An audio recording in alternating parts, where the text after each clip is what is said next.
وہ حرف راز کہ مجھ کو سکھا گیا ہے جنوں، خدا مجھے نفس جبریل دے تو کہوں۔ اللہ تعالیٰ سے عشق اور محبت ہے اور جنون کی حد تک، جس کی وجہ سے کچھ راز ان کے سینے میں موجود ہیں، اور اس راز کو بتانے کے لیے انہیں حضرت جبرائیل علیہ السلام جیسی صلاحیتیں درکار ہیں۔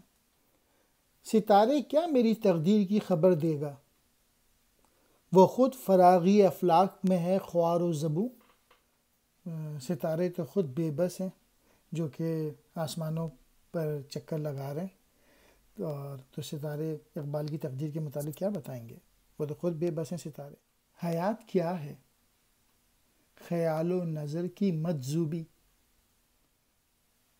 خودی کی موت ہے اندیشہ ہائے گوں نہ گوں۔ اندیشہ ہائے گوں نہ گوں کہتے ہیں طرح طرح کے وسوسے اور خیالات، مجذوبی کہتے ہیں جذب ہونے کی حالت۔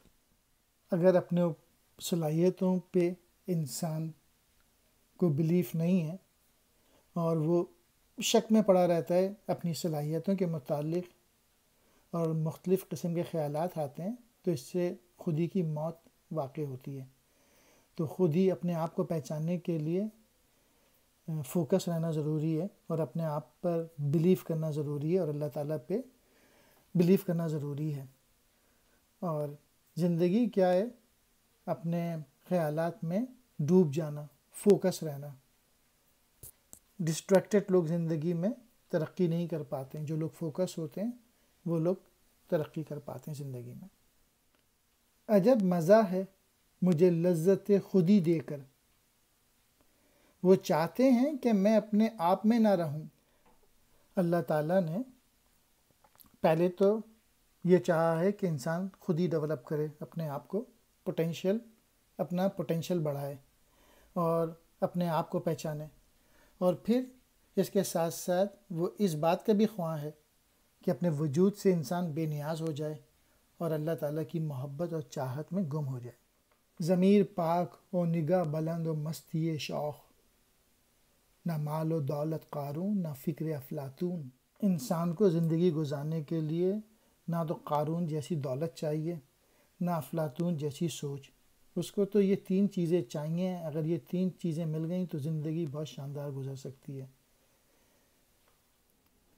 پاک باطن چاہیے، پاک دل چاہیے، نگاہ بلند ہونی چاہیے، یعنی دنیا میں ویژن ہونا چاہیے، اور نظریں جو ہیں وہ اونچا دیکھیں۔ مستی شوق ہونا چاہیے، یعنی عشق موجود ہونا چاہیے انسان میں اللہ تعالیٰ کا۔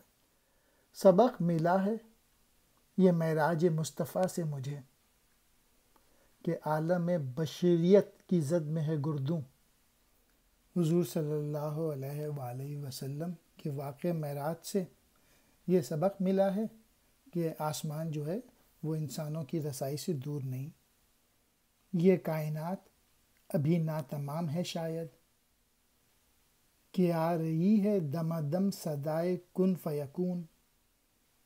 اس کائنات کی تکمیل نہیں ہوئی کہ کن کی صدا مسلسل آ رہی ہے۔ دم کہتے ہیں مسلسل کو، صدائے کن فیکون۔ کن فیکون کی آواز قرآن مجید کے الفاظ، جب اللہ تعالیٰ کسی شے کو پیدا کرنا فرماتے ہیں تو کہتے ہیں کن، یعنی ہو جا، تو وہ شے پیدا ہو جاتی ہے۔